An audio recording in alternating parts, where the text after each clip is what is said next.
Bonjour, c'est Madame Sacco. Aujourd'hui, nous allons réviser le vocabulaire à la page 138 à 139 et c'est pour décrire les personnes. Alors, commençons. So, nous avons quelques phrases. We have some phrases here. So we start with the first one. Some of these are familiar. We've already had them before. So just to review. Qui est? Qui est? To respond to that question, you're going to say c'est. And this could be a noun or a proper noun, or it can be, eventually you'll learn an object pronoun. So for example, qui est c'est une copine? Who is it? It's a friend. Qui est? C'est Paul. It's Paul. Comment s'appelle-t-il?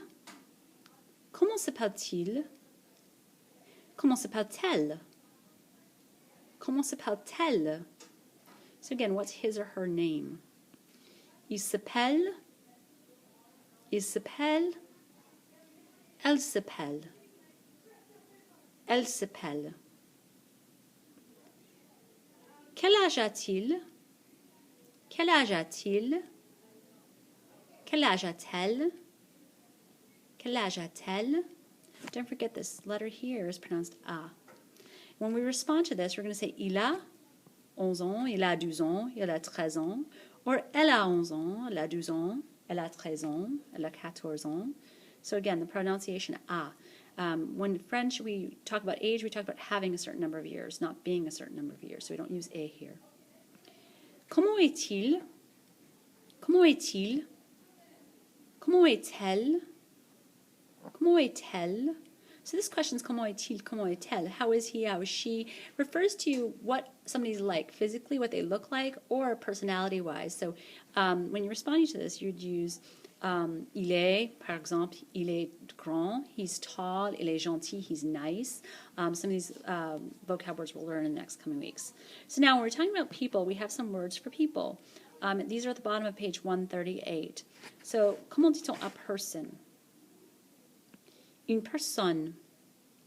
Une personne. The word for person is always feminine. It's always une, and that doesn't matter if we're talking about a boy or a girl or male, woman. It's une personne. There's a person in the room. Il y a une personne. A student. This refers to an older student, like high school, college student. Un étudiant. Un étudiant. And that's a male student. Une étudiante. Une étudiante. That's a female student. Again, this letter is silent. Un étudiant, une étudiante. Because of the E, the T gets pronounced here. A pupil, and this refers to a younger student, such as elementary, middle school age students. Un élève. Un élève. Une élève. Une élève. Again, un élève is a male student. Une élève is a female student. So these are younger students. A classmate. Comment dit-on classmate? Un camarade. Un camarade. Une camarade. Une camarade.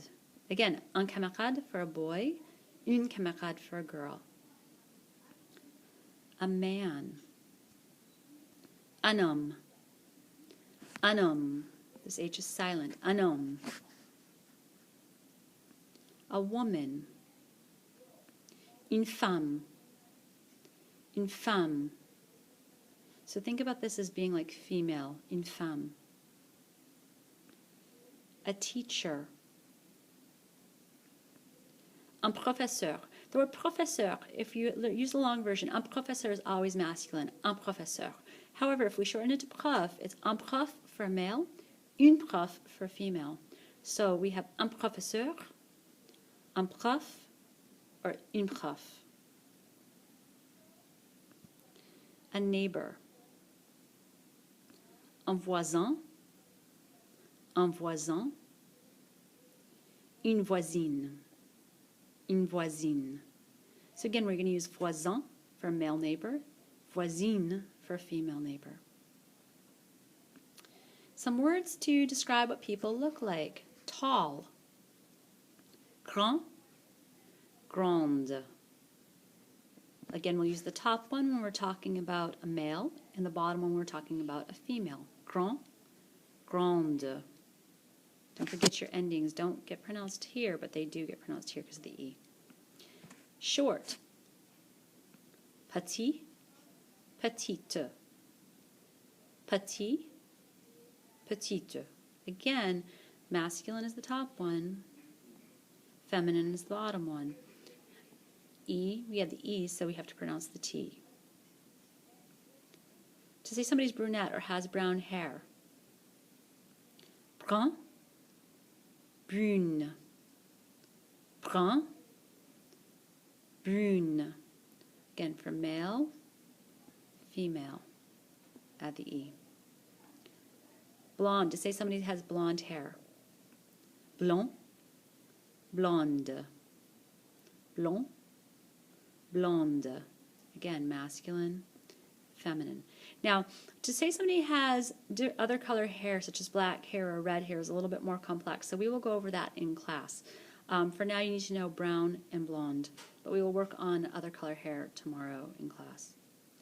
Handsome or good looking. And this you can use for people or things if you're talking about something that looks good or something that's nice. Beau. Beau. And you can use this when talking about men or boys and being good looking. Beau. Beautiful, to say someone or something is beautiful. Belle. Belle. When we're talking about people, this is used for girls. Belle. Pretty, to say someone or something is pretty. Jolie. Jolie. These are both pronounced the same. The top one is talking about masculine things, the bottom is talking about feminine things. Jolie. Young. Jeune. Jeune. Bon, maintenant, fin. On a fini. Maintenant, vous devez faire une activité sur Kia. À demain. Au revoir.